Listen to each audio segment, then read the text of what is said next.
You're listening to The Swingdom, the champion podcast of the year. 2 guys, 28 clubs, 0 putts given, with your hosts, Ben Ridner and Gunnar Kane.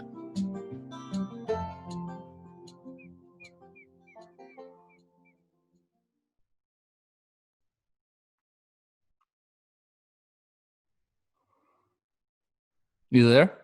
Yeah, I thought you were going to introduce us today. That was not discussed. No, I'm just kidding. All right.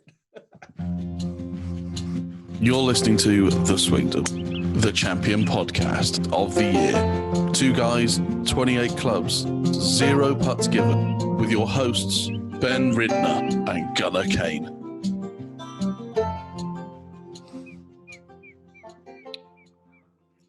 Hello, and welcome to the Swingdom. My name is Ben Ridner. I'm a 10.4 handicap. I play Cobra clubs with some Clevelands thrown in there. I'm here with my best golfing buddy, Gunnar. He is an 8 handicap. He plays Titleist clubs with some Cobras thrown in. We are hanging out on this this Monday morning. No golf. We tried to watch what we can on the Golf Channel this week, but to no avail. How you doing, Gunnar? I'm doing great. How are you? I'm doing good. I thought for some reason I thought you were going to do the intro this week, but Nope. I figured, yeah. All right, Not me. that's fine. All right, so we're feeling good about today's show. We've got a lot going on. In the news this week, PGA schedule change. Yeah. Yep. We're not going to hear that a lot this year. This is first time, right? Yeah, I think so. Yeah, so the John Deere Classic has been canceled. It means we're not going to see little tractors as tee box markers. And if you get a hole-in-one on 15, you're not going to win a tractor. Dang. Yeah. But the nice thing is we don't have to watch Jordan Spieth hole it out from the sand a million times. Well, that's a bummer because I like watching him play at the John Deere. He gets the crowd going. He does. Yeah, I mean, it's one of the places he does pretty well. I don't remember how he did last year or the year before there, but he typically plays pretty well. I think it was 2014 when he did that, when he crushed it in. We've got that's the scheduling news. What other news do we have today? Well, Ian Poulter was on the Connor Moore show. Connor Moore, the golf impersonator. I thought you were going to say ventriloquist for a second. I was. What was I going to say? I was going to say something else, and then I decided it wasn't right. The beauties of being on video. No, so Ian Poulter's on the Connor Moore show. Connor Moore is. I didn't see this. Was it actually Ian Poulter on the Connor Moore show, or is it Connor Moore playing Ian Poulter on the Connor Moore show? It was fantastic because it was both. Connor Moore as Ian Poulter was interviewing Ian Poulter as himself. Respect. I can respect that. It was hilarious. They showed some clips of him being Ian Poulter. Ian Poulter's getting a good laugh out of it. Yeah. He likes the Ian Poulter voice. Yes. Which is good. He does it a lot. Yeah, he really it's just fantastic bit. But Connor Moore had reached out to his social media followers and said, "Hey, I'm going to interview Ian Poulter." And Ian Poulter's kind of a divisive character, especially when it comes to the Ryder Cup and the American side. He plays very well in the Ryder Cups. So he reached out to his social media followers, got some questions to ask Ian Poulter. And one of the questions was, if you had to play golf with anybody for the rest of your life, who would it be to make you quit golf? So who would you absolutely? Yeah, it's a strange question to ask. Yeah. But his response, there was a couple people in there, Connor Moore being one of them, kind of jabbing him back for the impersonations. Yeah. Which was funny in itself, but the one that really stood out was Bryson DeChambeau. So if Ian Poulter had to play with Bryson DeChambeau, I would assume for any lengthy period of time, he would just up and quit the game. He would say, "You know what? I'm done with this. Golf's been good to me. Y'all can have it back." Did he say why?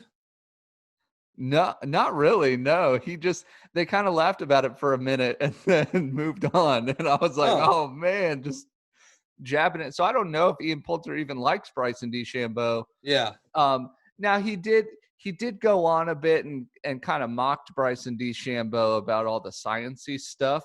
Yeah. Which I think maybe that's why he maybe finds it annoying, because he made a comment about spritzing the ball with water. And I'm sure you remember that when he's testing morning dew by spraying water on the ball. Yeah. But he didn't really go into much detail other than mocking. Yeah, is it slow play? Because Ian Poulter isn't exactly the fastest player. No. Is it just sort of that Ian Poulter would be focusing so much on Bryson's game that it would throw him off kilter, or do they just have mismatched personalities? Yeah, I would assume it's the mismatched personalities. And like I said, he's just giving jabs at him for the science stuff. Yeah. And the meticulousness of the training. So maybe he likes Bryson DeChambeau and is just nudging at him through this video. Yeah. Or maybe he really hates him and was blasting him publicly. Yeah, I don't know. I can't wait to find out. Yeah. I don't think there are many players out there who like playing with, and I'm sure there's a lot of players out there who Ian Poulter doesn't like playing with. Ian Poulter reminds me of like a guy who's not out there to have a lot of fun. He wants to sort of like kick butt, take names. Like I feel like he takes every round as a match play. Like he always wants to beat the guy next to him. Yeah, Ian Poulter seems to be all about Ian Poulter. Does that make sense? Yeah, 1,000%. Yeah. He's got a family, and he definitely loves his family, and he shows that on his social media. But when it comes to golf, I'm not sure he has a lot of friends. No, I don't think so either. If there was one golfer out there that you had to play with for the rest of the time that would make you quit golf, who would it be? It would be Ian Poulter, actually. I like him. He's a great player. I hard root against him in the Ryder Cups. Yeah. And admittedly in the U.S. Opens, because that's ours, and there's a divide between the U.S. and European teams. That kind of carries on over to the onto the U.S. Open. As a matter of fact, when I went to the U.S. Open at Shinnecock, there were USA chants at Ian Poulter when he came up to one of the greens, and I joined in. He got really mad about that as well. Yeah. Oh, he got livid. Yeah. I think I personally received a death stare from Ian Poulter, and it doesn't help. It was probably the hardest green to play at the entire tournament that day. Yeah, I get that. But you know what? It would be Ian Poulter. He's just not my kind of guy. You know what I mean? And that has, it's nothing against him. That's a personality clash, and I can openly say that. Yeah. But between him and Bryson DeChambeau, I have no idea. Yeah, no idea either. Yeah. Who would you have to play with to make you quit golf? It's a two-way tie. Okay. It's Brooks and DJ. Oh, Dustin Johnson's a close second for me. I would just be like, so how are you? And he'd just be like, good. And then he'd sort of mosey on down the fairway, walking like he does with his half limp. And then Brooks, I feel is quite just for me, I want to go out there and I want to have conversations and I want to hear stories and I want to tell stories and I want to have the full on golf experience. Yeah. And I just feel like after 2 holes of golf, number one, just the amount they were out driving me would hurt. Well, I think they'll all outdrive you. Nah, that's debatable. They're pros. Yeah, but I think there's a difference between outdriving me by 30 yards and outdriving me by 100 yards. Right. I got you. Yeah. So for me, it's that. And then it's, Yeah, for me, it would just be so non-conversation. Like, what do you talk to Dustin? Like, hey man, how's tour been for the last 10 years? And they're just like, fine. Hey, how's the wife and the kids? Good. What are you thinking on this next putt? Yeah. Left to right. Yeah. Okay. Speaking of Connor Moore, his impersonation of Dustin Johnson is exactly that. And Is it's it? fantastic. Maybe I should talk to Connor Moore. Maybe I should become an impersonalizationalist. He is so funny. Yeah. But yeah, he definitely takes the all's well approach with the Dustin Johnson impersonation. And Yeah. it's fantastic. Next on the news.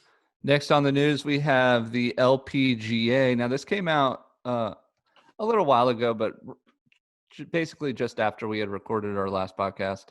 And the LPGA has come up with a rule they're calling the caddy option. And I guess to curb the coronavirus, they are looking to give the players an option of whether or not they want to bring a caddy for the remainder of the season. And it's not the entire season.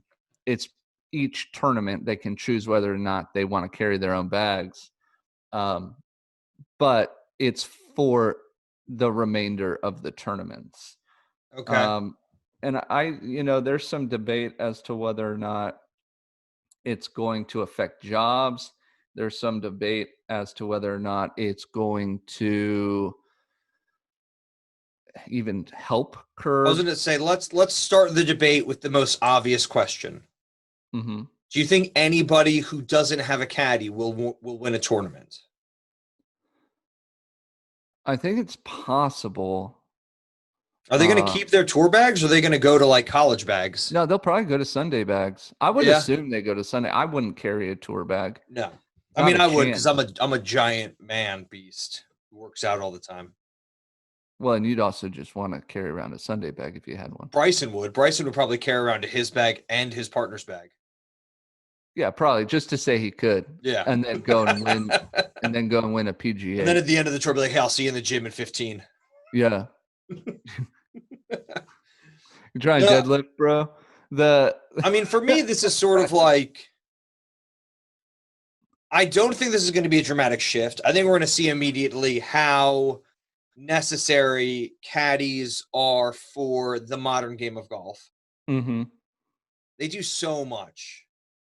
Like, yeah. Absolutely. They keep up the pace of play. They sort of keep a logbook of pin positions and hole locations and wind direction, and they've got all the distances, and they try to get that all worked out before their player gets there. Plus, they then are carrying like 4 water bottles and a sandwich and a banana. Yeah. Like they've just got. If they got rid of the banana, it'd be significantly lighter. Yeah. I'm with you. Now, so I put this on Instagram as a poll, and it's still running as of right now. But I posed this as, is this a reasonable step in curbing COVID-19 on the tour? And most people are just saying no. Yeah, I don't think it is either. I think the thing is, if you're going to create this bubble village and you're going to have all the volunteers and you're going to have everybody else in this bubble village, like you might as well make it big enough for an extra 100 people. Yeah. So yeah, I know the caddies are worried about them being seen as like the least valuable asset. So that like, okay, we're going to go back on tour, without caddies. Maybe they'll see that they don't need caddies. I think they're going to be like, wow, we need caddies all the time. I want a caddy all the time. I think they're going to be like, we should probably pay them more than 10%. 100%. So I think this is probably actually a good thing for the caddies to make them carry their clubs for a day. Like Dustin Johnson looks so weird. Carrying his own bag. Looks so weird. He's probably never carried a bag in the last 12 years. Well, he's so big that he looks like that's like one of his pant legs that he ripped off and just threw some clubs into. Yeah. So we've got some breaking news. Breaking news. VJ Singh will not be playing at TPC Sawgrass. I know. It's such a bummer. He's less of a turd now. And to get bullied out of this tournament is silly.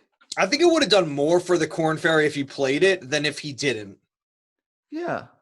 Especially compared to like the guy spot he's taking. So I'm on both sides of this. Like, I don't think he should be playing in it because I think like it definitely means more to a Corn Ferry player. Mm-hmm. But I think it probably brings more to the Corn Ferry than that 125 guy would bring. Oh yeah. Could you imagine if Tiger Woods went onto the Corn Ferry Tour for one event, that the ferry would be flooded for the next 10 years? They wouldn't know what to like. They wouldn't know how to handle it. No, and there wouldn't be enough seats or stands or anything. I can't wait to see if this event is even full. Oh my God. If this event's not even full by the time it comes around. It makes Schnell look even more of a doofus. Yep. I'm with you. Absolutely. All right, what else is on the news?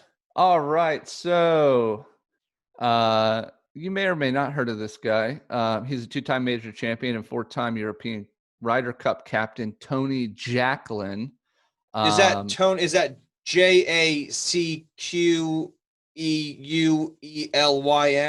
That's Jacqueline. But oh, okay. I was close. Jacqueline. Jacklynn. Jacqueline. IN. L-I-N. I've heard of him. Yes. He was the Ryder Cup captain 4 times. Yeah, also won 2 majors. Fantastic. So anyways, he says that Sergio Garcia is the greatest underachiever in the history of golf. And let me tell you that before you give me your take on this, I'm going to give you some stats for Sergio Garcia. He's 10-time PGA Tour winner, including the 2017 Masters, 16 European Tour wins, 104 PGA Tour top 10s, 9-time Ryder Cup team member, and tied for 8th in the 2016 Rio Olympics. Is he an underachiever? No, he's an achiever. Oh, okay. He's not an overachiever. Mm-hmm. He's not an underachiever. He's an achiever. He's an achiever. I like that. I can take that. You know, what's weird about this is that this is all based on expectations. But it's almost based on expectations from when he was like 16. So then this is my question. I've got one question. Is he a lock for the Hall of Fame? No. No. Mm-mm. Why not? I think in Hall of Fame respects, he has underachieved. Do I think he'll get in? Yeah. How many wins does he have? A lot. He has like 26 total wins. How many on the PGA Tour? 10. Yeah, I think he's a lock. I think he's got a Players and he's got a Masters. I think he's a lock. Yeah. I mean, look, I think we have to step up. So, well, let me back up. Golf's Hall of Fame is super weird since you can get in while you're still playing. Yeah. Do I think he'll get in? Yes. Yes. I don't think I would put him in right now. And I don't think it's necessarily the golf. I think it's kind of himself. Okay. And I think because he's not beloved by the tour. Yeah. So let's take Phil Mickelson, who is a Hall of Fame inductee. Well, so I was thinking Phil Mickelson, but let's take VJ Singh. Okay. VJ Singh has 34 PGA Tour wins. Uh-huh. And he's got 3 majors. Right. He's in the Hall of Fame. Yeah. 2 majors puts you in the Hall of Fame. Right. Right. No matter what, I don't know that though. I don't know that I don't know what the criteria for the Hall of Fame is. Okay, then better question. VJ Singh's also loved by most people except Brady Schnell. Okay, fine. Let me rephrase. Because just as I said, VJ Singh, another guy popped into my head. Okay. Right, Bubba Watson.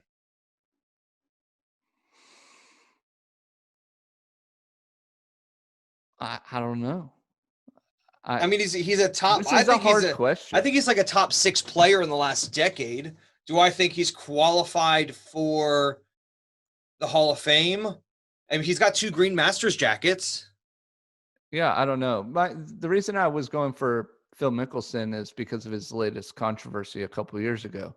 Had he not been in the Hall of Fame and he had gone through all that that financial debacle, I think he would still get in based on the play. But Because he's got like 6 majors and 40 wins.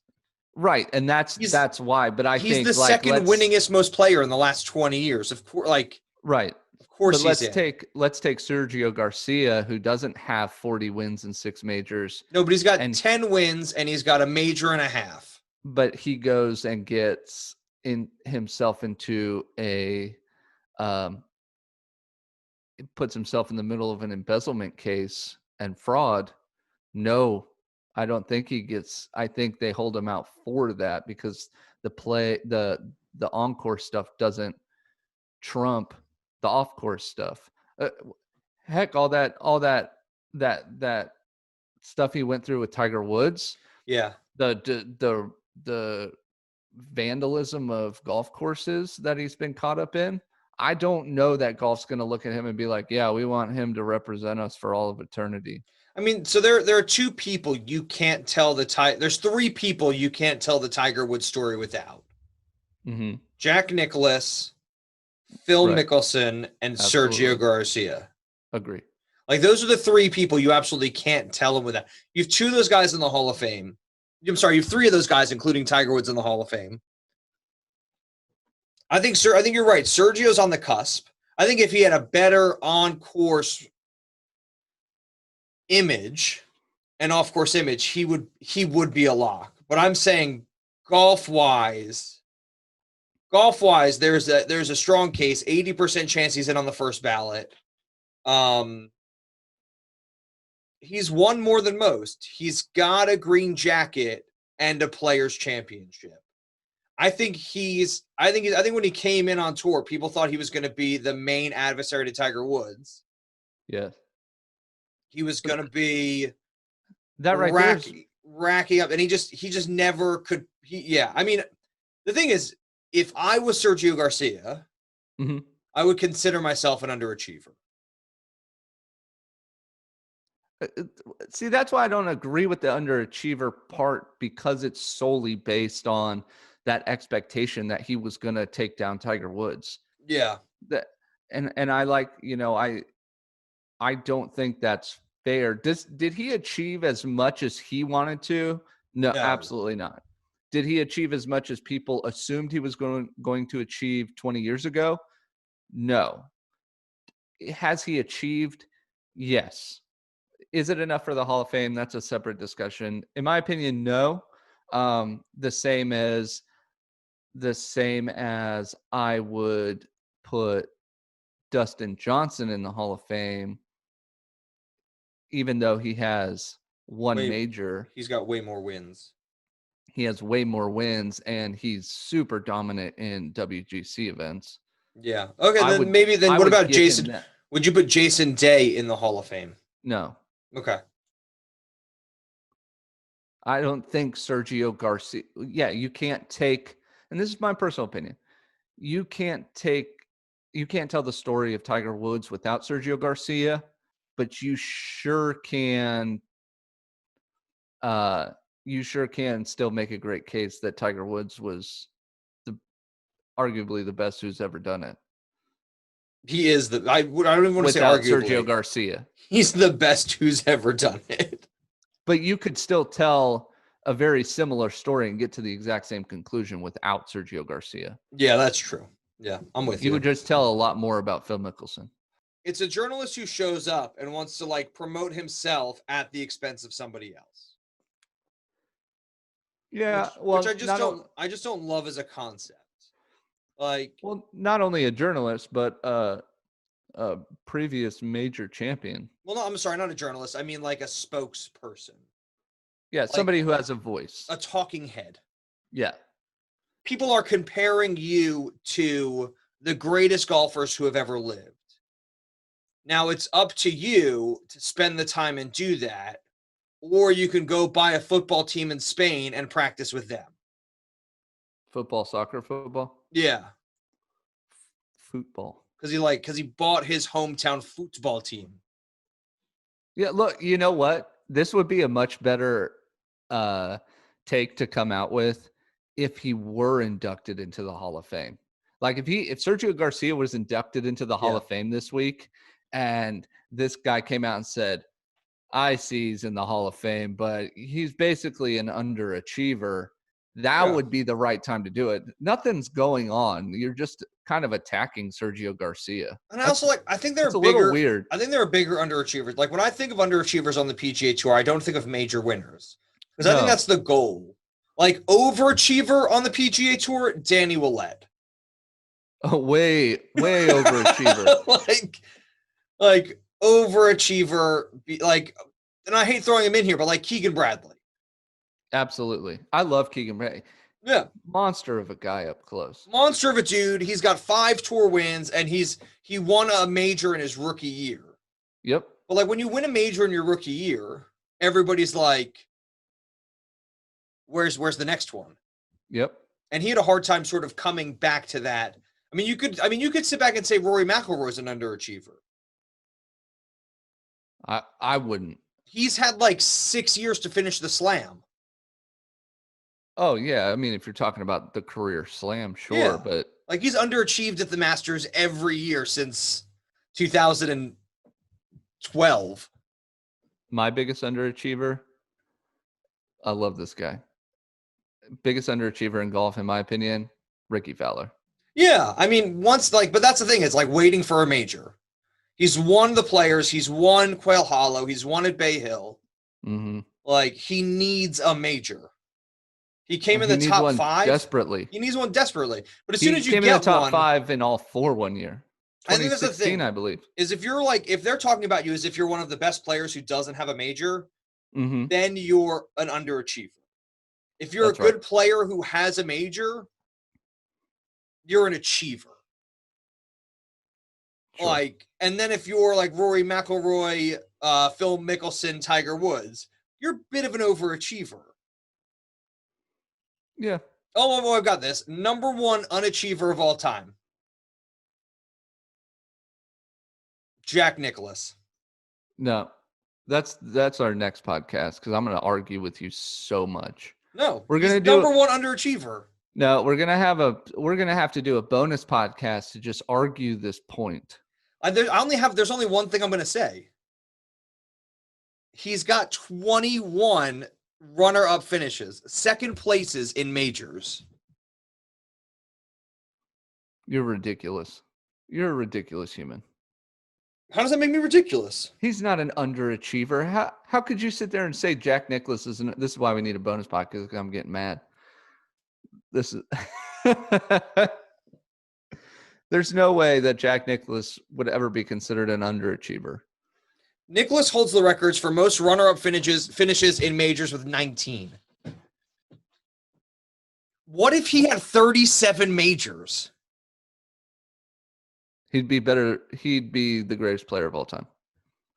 People already consider him the greatest player of all time, and he's got 18.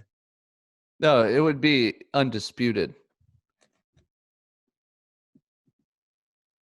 Absolutely undisputed. So if he had 37 majors, unstoppable. The end. The end. So that's what I'm saying. Like, if you look at the entire career at the end, and you say to yourself, Jack Nicklaus came in second place 19 times. He's come in second place more than he's won majors. Like, we're like Ricky Fowler's an underachiever because he placed in the top 5 in 4 majors in a row and didn't win one. Mm-hmm.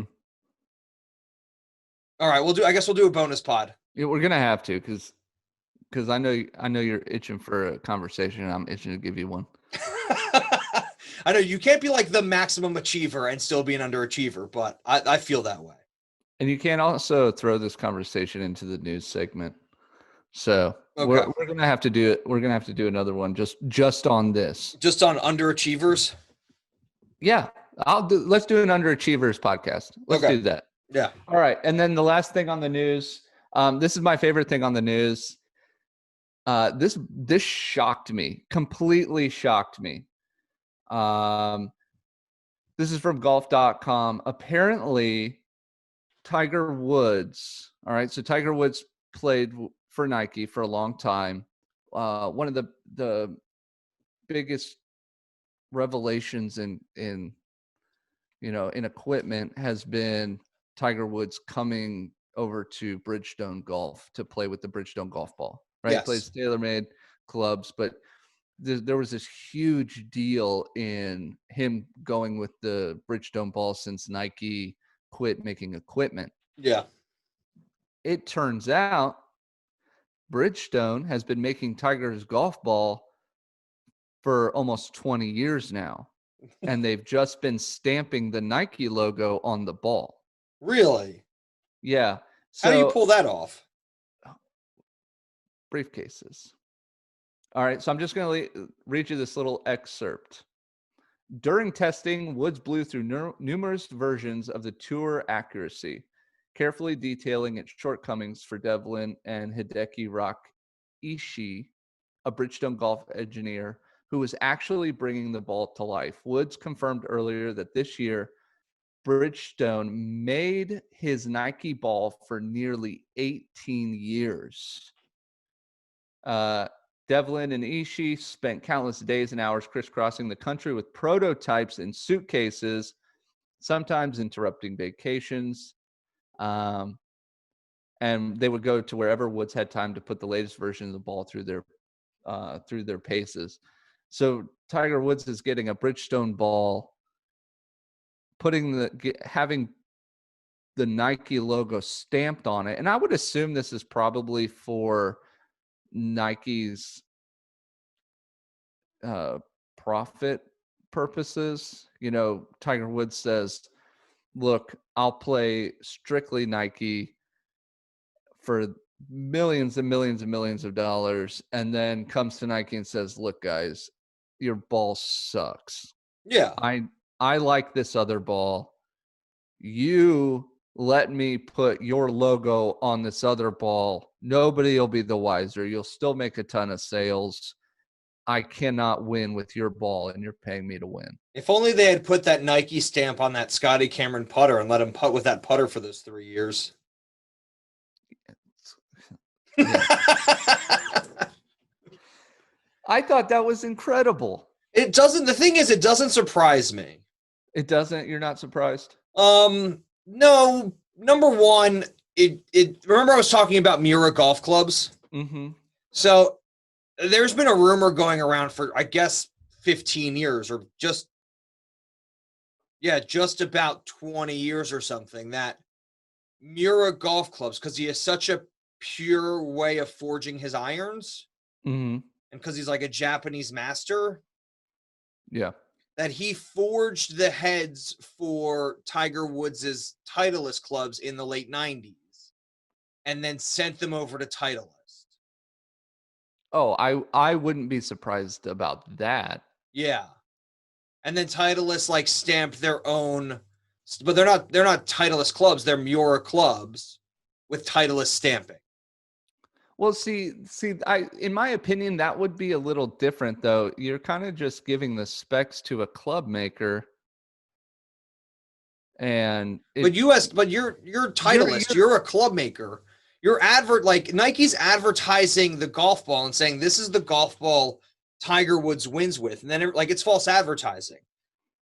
Titleist is going out and saying these are the clubs Tiger Woods wins with, but they don't come from any Titleist factory. You can't go to Titleist and get those clubs. You have to go to Miura and then get them stamped at Titleist. And if you Gunnar Kane brought Miura clubs to Titleist and said, hey, can you stamp some TWs on this and put the Titleist on it? They'd be like, no, those aren't our clubs. We're not going to brand those clubs Like, this is the amount of power that Tiger Woods has. Like, Titleist found it in their best interest to be like, we'll give you whatever money you want to make these clubs. And yeah, no, it doesn't surprise me. Well, see, I'm just a little indifferent on the clubs versus the ball thing, because the ball is accessible to consumers. Everybody went out and bought Nike golf balls just because Tiger Woods was playing them. The same way they're, getting people to buy Bridgestone balls just because Tiger Woods is playing them. Yeah. Now, I mean, imagine that shot on 16 where it slowly rolls into the hole and it's like every Tiger Woods' Nike commercial. Mm-hmm. Imagine if that was a Bridgestone B. Oh, it'd be fantastic. It would be the end of Pro V1s. My point about the it would be the Mira clubs, though, is that we all assume that every PGA professionals club is so customized that it doesn't matter. There's no way you're getting that off the rack. There's no way to get it. Not a chance. Okay. Not a chance. I sort of feel the same way. Like, that's why I don't really play like Pro V1s or Pro V1Xs, because I'm like, this ball is it's out of my league. Right. But you can still get it. Yeah. It's not like they don't custom make the ball. The only customization that they do is put stamps on them. Yeah. I guess so. I don't know. Like I was saying, like if that was a Bridgestone B instead of a Nike swoosh, mm-hmm. Pro V1s would have dropped off the map. Absolutely. Yeah. I mean, I like Nike resin golf balls. And I like finding Nike Mojos. They make me laugh. Mojos are a good ball. Yeah. Anything else in the news? No, that's it. That's it for the news. All right, we're going to go to a read. It's time for us to put down our bag and hear from our sponsors. Hey, Gunnar. Yeah. Gunnar. Yes. Gunnar? Yes. Can you hear me, Gunnar? I can hear you. Can you hear me? No, maybe I need a hearing aid. Probably. Maybe my hearing is going from wearing these headphones and doing podcasts all the time, listening to loud music like my parents told me not to. Well, you know what? If you live within, let's say, a 14 to 21 hour drive from the New Jersey shore, you should stop in or call Joseph Ridner at Beltone Hearing Aid Centers, Jersey Shore Hearing Aid Centers. The great thing about Joseph Ridner and his hearing aid centers is they'll give you a free test. You know how I know they're free? How? Because he's given me a free test. What? Yeah, and because we're family, I know he would have charged me 20% more. But you can't charge 20% more free. You can't. Nope. Free is free. Free is free. So if you want good hearing aids, the latest hearing aid technology, you can connect your Bluetooth phone to your hearing aid now? For real? Yeah, for real. Oh, that's awesome. Yeah. So you can just have a hearing aid in and talk on your phone using Bluetooth. Wow. You can adjust the volume from your phone. So when your wife's yelling at you, you can turn the volume down so it's not as loud. That works. If you're getting hearing loss from hitting too many balls at the driving range, you need to go to Beltone Hearing Aids at Jersey Shore Hearing Aid Centers. Find Joseph Ridner, get your free test, get a fair-priced hearing aid today. Use the code GOLF. Use the code GOLF. Call 732-888-9000 and schedule your hearing aid test. Code GOLF. Code GOLF. And now to your hosts, Ben Ridner and Gunnar Kane. I like the ranty reads. Ranty reads are good. They're funny. I like reading things. Yeah. I just feel like I don't mind the little mistake here or there. So that's I'm okay with that. I just feel like there's a lot more personality when we do them. All right. I like this face shield right here. You can see it on my video. This Yeah. pop filter. Yeah. Because if I put my mouth real close to it, I can yawn, and you can't see me yawning. Oh, yeah. People know they're just going to see me yawning. I'm hoping they don't see me glistening because I'm just sweating my butt off. It's hot. It is toasty. The weather here, it's like 80 degrees and sunny, and everybody's like, it's too hot. I'm like, go to Virginia in the summer for a day. Oh, I know. I was going to play golf with a friend of mine. There's kind of a private course near him. Okay. So Is it called social Lake of the distancing. Woods? No. He's up in northern. He's up near DC. And social distancing would have been a problem, and I would have felt a little bit more comfortable with it. And he refused to get up at 6:00 in the morning to go play golf. And here in Virginia in the summertime, that's basically the only time you can go play golf is 6 a.m. Unless you bring 2 gallons of water. Right, because by 9 a.m. It's 100. you're gonna get you're gonna get a heat stroke. So Yeah. Oh, he was so trying Gunnar, to play at noon. you wanted to play at noon? No. Yeah, and I was like, no, I'm not ready to die today. Like I don't want to burn my earlobes off. Right. So Gunnar, Hilarious. Yeah. there was no golf this week. Nope. I watched the Slam. Me too. It was not great. It wasn't great. Was it good? No. It was interesting. Well, do you just want to get into this? Because I got a lot of things to say about this. So I made the mistake. So I watched the Slam. Uh-huh. Right. And then I went right into watching The Last Dance. Yeah, the Michael Jordan documentary. Yeah. In parts. Yeah. Yeah. And that was a mistake. That is definitely a mistake. Because I was like, oh, this Tiger Woods' documentary, like, it's pretty good. Like, we're gonna watch him. Is it Crooked Stick? I think so. Valhalla? I don't know. I don't even Big time know. golf courses. Yeah. It wasn't good enough to remember. No, I think that's the problem. Yeah. It wasn't as in-depth as I imagined it to be. It was only an hour long, so after commercials, that's only 44 minutes. Mm-hmm. They spent the most amount of time on the USGA with Bob May. Yeah. I would have rather watched a Bob May documentary, to be honest. Yeah. I thought it was like a Bob May documentary halfway through that bit. Yeah, for like 30 minutes. Yeah. They sit down and they talk with Bob May. They don't even talk to Tiger. Like, at least in The Last Dance, like, all you're doing is hearing Michael Jordan from his own perspective. Yeah. Which is so good. Yeah. Yeah. So it was super weird because, The Last Dance had come out, and originally The Last Dance was supposed to air during the NBA Finals. Yeah. Here in the US. And so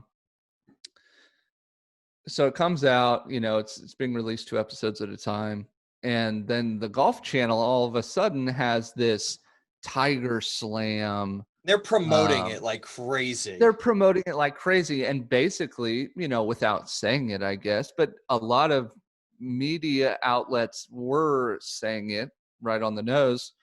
This is the Golf Channel's response to The Last Dance. The Last Dance. Yeah. Right. So I went in there. I was like, oh man, we're gonna get in depth in Tiger Woods. Yeah. No, we didn't. We just saw the same footage we've been seeing for 20 years, just kind of touched up a little bit. That sucks. I've already seen. I already know it happened. I already saw the Tiger Slam various times in the past 2 decades. I don't need this. If it was The Last Dance version Tiger Woods, yes. Yeah. Give me that. I've got my own commentary like on The Last Dance. I didn't like that it didn't get into any of the personal life stuff. It was about the team. It was definitely about the team. Yeah, it was about Michael Jordan like willing people to win a championship. Like, at no point did they talk to his ex-wife or even his kids. No, and I don't think that's what I went in there for. The most personal life I care about Michael Jordan is his family in Space Jam. That's what I care about. When they go and steal his basketball shorts, the Looney Tunes do. Yeah. I'm in on that. Yeah. And look, that's 9 straight episodes we've mentioned Space Jam. You're welcome. You're welcome, Now, Space Jam. You're welcome, listeners, because Space Jam is a great movie. So listen, it has everything you want. Now, HBO has come out and said, "Oh, well, we actually have a Last Dance version, version Tiger Woods, basically in the can. We're going to release that." And I'm like, "Well, Golf Channel has really, messed the bed on this. Yeah. Really." So this is my question. Can you tell the Tiger Woods story without the personal drama that happened in 2008? No. You can't tell it without that. You can't tell it without the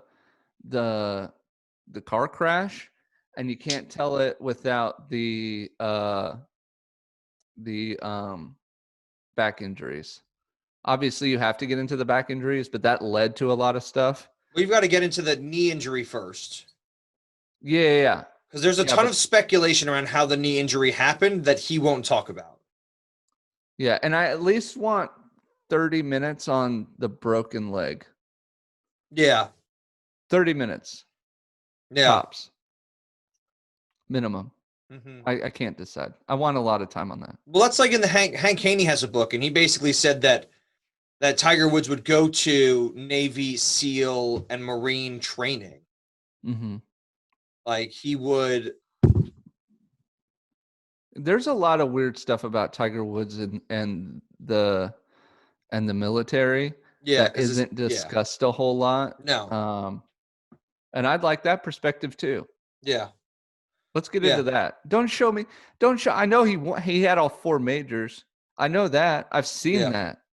We've seen it a million times. I saw it when it happened. Yeah, when he's running in on that putt on like the first playoff hole, and he's like running and pointing. Seen that a million times. I bet you every 2 years there is some sort of special somewhere on the Tiger Slam. Yeah. It's not even that. It's anytime there's a major, they do like the greatest moments of the major, and at least 3 of each one is Tiger Woods. It's either Tiger Woods, and like 2 of those are the Tiger Slam. Yeah, come on. Let's like move on. Because they always talk about his domination at Pebble Beach. Mm-hmm. Always talk about his domination at Pebble Beach. They always talk about his is that the one where he hugs? I think that was the first one where his dad wasn't there, wasn't it? I think so. Yeah, so they talk about that at the Masters usually. It's the only PGA where we've seen it. We've seen it a million times. And then like the commentators weren't great. It didn't go in depth. It didn't like make you feel like you were part of it. You just felt like you got 10-minute section. You got 8 to 10-minute sections on each one, and that it's just not enough. No. If it was a 5-hour documentary on the Tiger Slam and everything that went into it, yes. Yeah. Fine. That's different. I'm in on it. An hour on the Tiger Slam, seen it. No, I think they should even take like the Last Dance motive, where like it's like what it took for him to win the 2019 Masters juxtaposed against his entire career. Absolutely. Look, like that would be amazing. We see the inside of Tiger's house now because he's doing all these Zoom videos. Yeah. Just sit there, interview him. Who cares? Yeah. Do that. Have you seen any of the videos where he's like correcting people's swings? Yes. Oh, they're funny. Have you seen? They're good. I also like the Tiger isms. Yeah. The one where he just makes words up about what happens to a golf ball. That's basically a that's the inside look on Tiger Woods that everybody needs. Can I say something that not everybody's going to like and isn't golf related at all?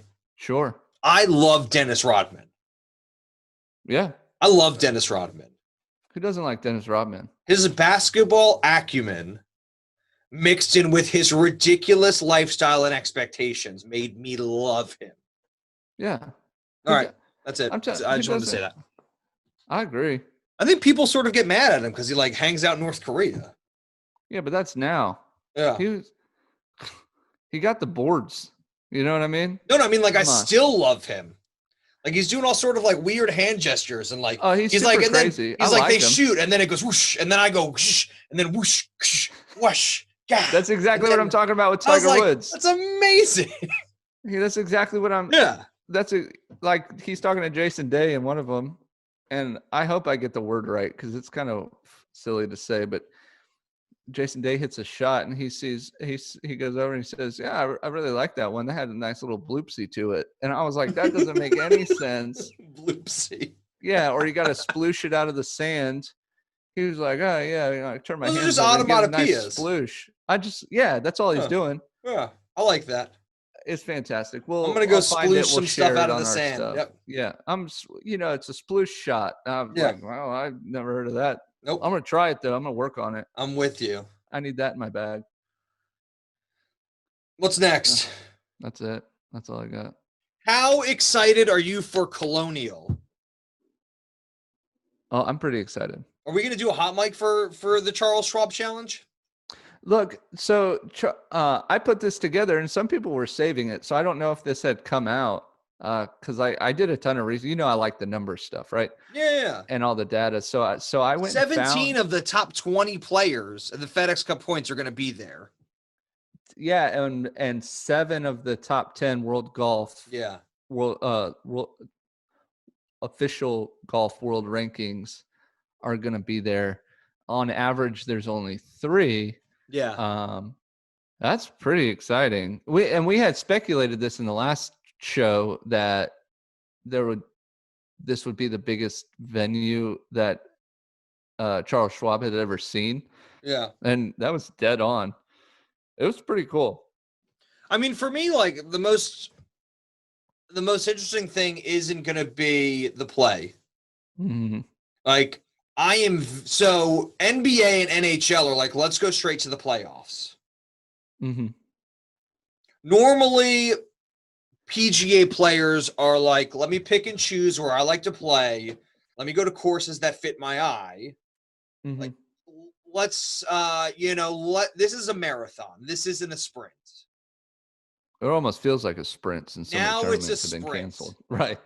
Now, there's like 4 tournaments that aren't majors that count towards your FedEx Cup points. Then you go straight to the playoffs.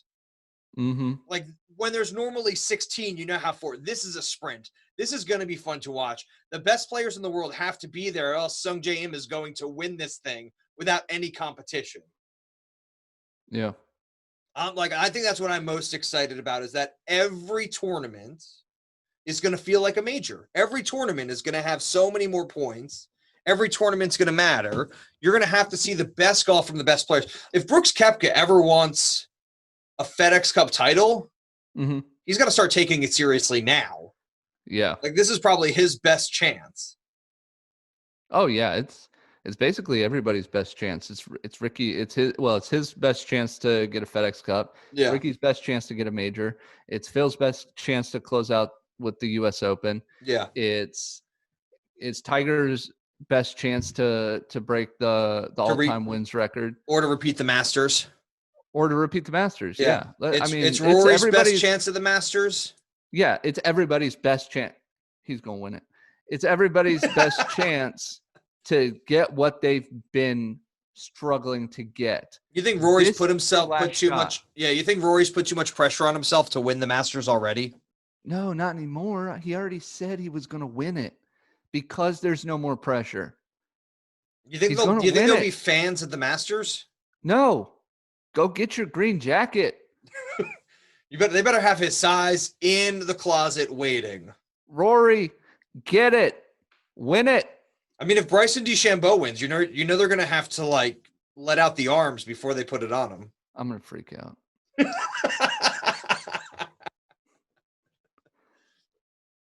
No, I just want to see Matt Wolff flexing before he puts on his green jacket.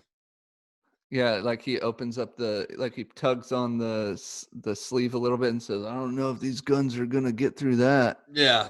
Then he'll be hated forever. But he'll have to have Dustin Johnson standing next to him. Yeah. He'll be like, DJ, what do you think, man? Do you think Mauer's gonna get through that? It's a little tight. Yeah. I'm I want to just see saying. DJ win because I know like the sleeves are just going to come up to his elbows.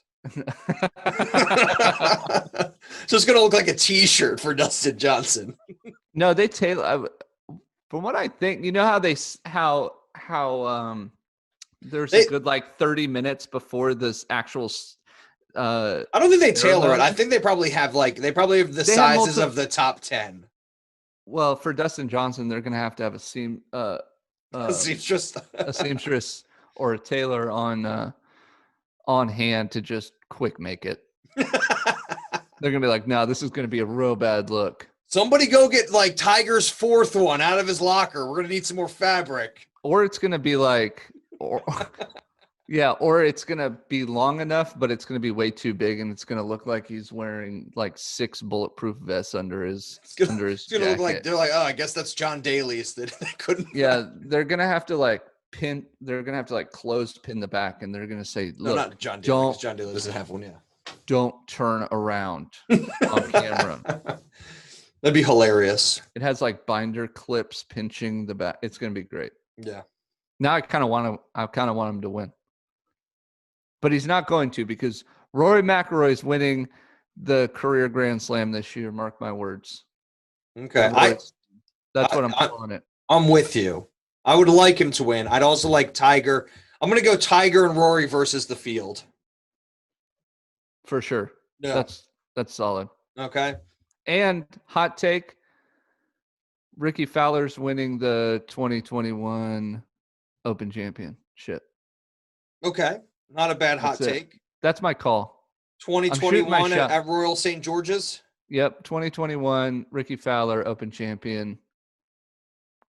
Calling my shot. All right. Let's do it.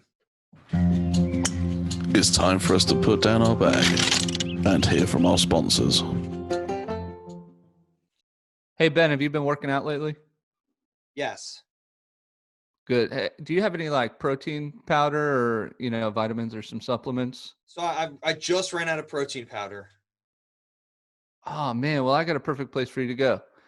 fnxfit.com. Use promo code GOLF. 15% off. They have a huge selection of proteins, of supplements, vitamins. They have everything for energy, for working out, for staying healthy. Go check them out, fnxfit.com. fnxfit.com. Use code GOLF, GOLF, 15% off. And if you spend $99 or more, shipping is absolutely free. So go check it out. Check it out. Check it out. And now to your hosts, Ben Ridner and Gunnar Kane. So here's my would you rather. Would you rather? Hold on, I forgot it. Give me 1 second. I had it. What were we talking about before this? Dang. All right. Jack Nicklaus is an underachiever. Oh, I hate you so much. Oh, that's a good one. All right. You ready? Yeah, I'm ready. I'm always ready. Would you rather be in the Hall of Fame of your sport and be forever labeled as an underachiever, or would you rather be labeled as an overachiever and still never make the Hall of Fame? Like, so that last part, let me explain that last part. Yeah, it doesn't really, I'm trying to figure, yeah. So if you had zero expectations, let's say coming out of college, and Yes. you were moderately successful or highly successful in your sport despite no expectations, nobody thought you were going to make it, you were successful but still not good enough to make it into the Hall of Fame, which one? I think I'd rather be in the Hall of Fame. And be an underachiever? Yeah, I think I'm okay with that. Because to get into the Hall of Fame, you have to achieve quite a lot. I think if the expectations were pretty high for you to begin with, and you come out like as a zero, like I'm trying to like Brandel Chambly, like came out of college, great golfer, Nobody had really any expectations for him. He wins, I think, like twice on tour or something. He wins on the Corn Ferry Tour. Web.com or whatever you want to. But he's whatever it he's still was. gonna make it to the Hall of Fame as a commentator. Is he though? No, I don't think so. I just made that up. Yeah, I'd rather be in the Hall of Fame. Yeah, I'd have to agree. The Hall of Fame is a special place, but you know what? It would also, I think they'd both be neat. I think I would just prefer to be in the Hall of Fame. Okay. Yeah. All right. Okay. You have a would you rather? Would you rather have 4 major championships that are not the Masters? Mm-hmm. Like, so let's just say, for example, you've won the 2012-2014 PGA Championship. Mm-hmm. You've won the 2011 US Open. Uh-huh. And you've won the 2014 Open Championship. But you haven't won the Masters yet. Mm-hmm. Or would you rather have one major and have it just be the Masters? 3 majors. 4 majors. The 4 majors. And not a Masters? Yeah, for sure. I Really? still get to play in the Masters. Yeah. Like, so you're saying I get the US Open. I'm saying would you rather be Rory McIlroy Or Bubba Watson? or Yeah, or Patrick Reed? Or Patrick Reed. Rory McIlroy for sure. No, I would prefer to have 4 majors and no Masters. Now, do I end my career with that? Yeah. Yeah, probably. I think like I was gonna do it with Arnold Palmer's numbers because I think he has 9. Mm-hmm. He's got like 4 Masters, 2 or 3 British Opens, and like 2 or 3. I think he's got 7 or 9. I think he's got 7. I'm sorry, let me rephrase it. He has 7. Yeah, and no US Open. Yeah, no US Open. Like Phil Mickelson. Original Phil, yeah. Yeah, same with Phil. And I was sort of like, well, I know how much you love Augusta. I know how much like the Masters is the lore of PGA golf. Yeah. Like it's not a PGA event. It's an invitational. It's like an entire week of fun. You do the par 3, you do the practice round, skipping it over the water in 16. You get to like decide what you want for dinner the next year. You're going to have like ice cream cake for dinner. Right. And you have to like make Jack Nicklaus eat it. Mm-hmm. Or I tell you what. Go ahead. Sorry. So I was going to say, or you sort of like, you've got your name on, the Wanamaker Trophy. You've got your name on what's the British pitcher called?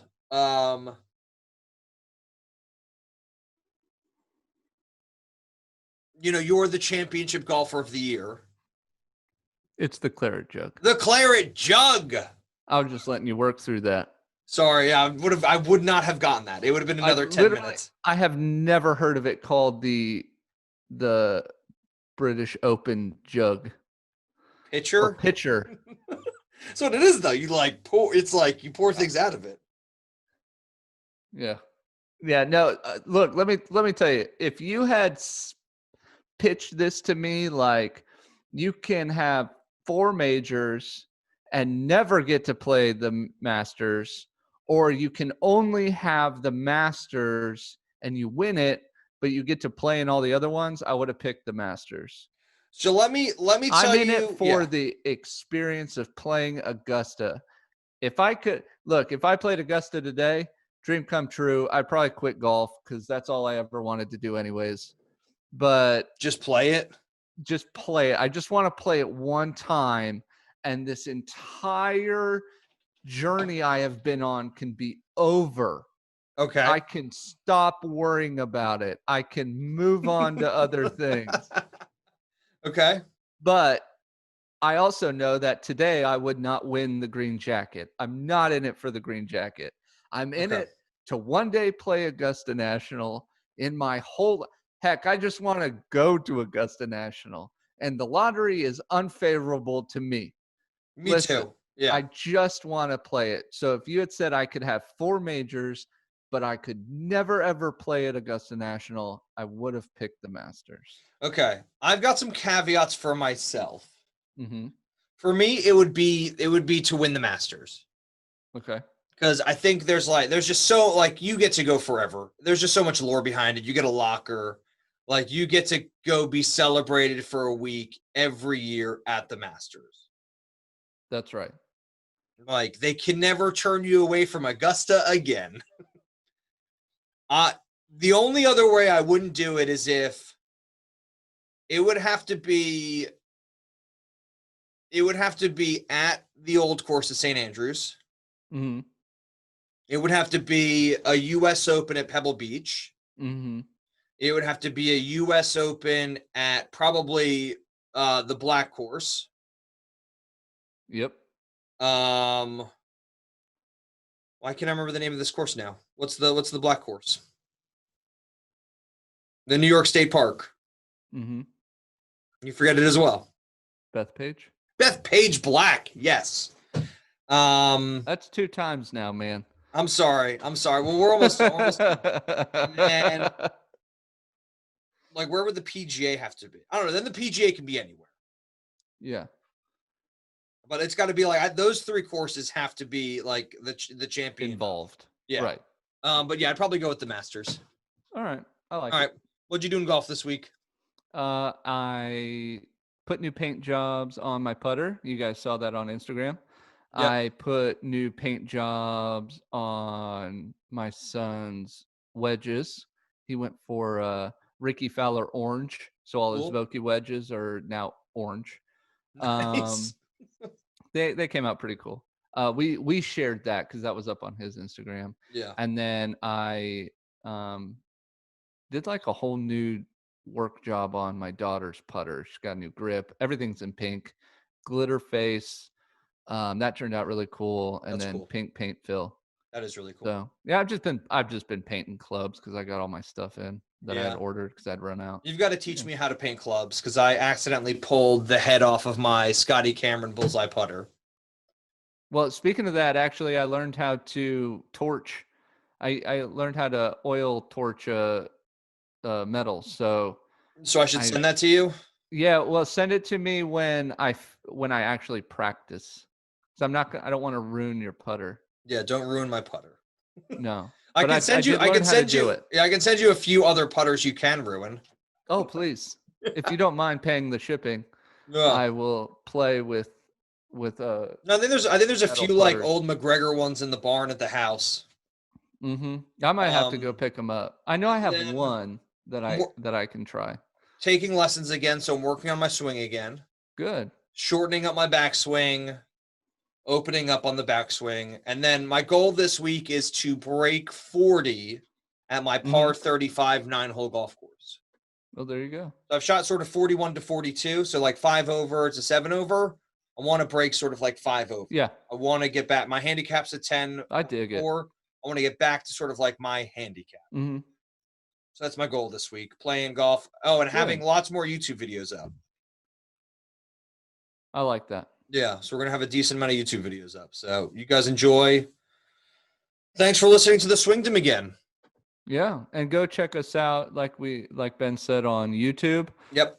Where you can also catch our podcast, and you can see us on video. Yeah. Check us out on YouTube. Check us out on Facebook. Check us out on Twitter and Instagram, both at the Swingdom. Mm-hmm. And right now we're doing a giveaway contest. So go. We're giving out a free box of Bridgestone golf balls. So go on there. Do you mean Nikes? No, actual Bridgestone. I bet we would have a flood of participants if they were old Nike balls. No, go on there. We have a post on there, so go like it, tag 2 friends and follow us on Instagram. We Yeah, really please. love the support, so come check it Tag, out. follow, subscribe, review, Yeah. get involved. Of course, we're on iTunes. Send us an email at theswingdomofgolf@gmail.com. Pitch us some ideas for content. Talking points, and, and we'll definitely talk about them. And we're gonna have golf next week. Ah, no, it's so cool. Yeah. All right. I'll talk to you later, Gunnar. All right. Thanks, Ben. All right. Bye. Bye. You've been listening to The Swingdom. Remember, we're just two guys, 28 clubs, 0 putts given.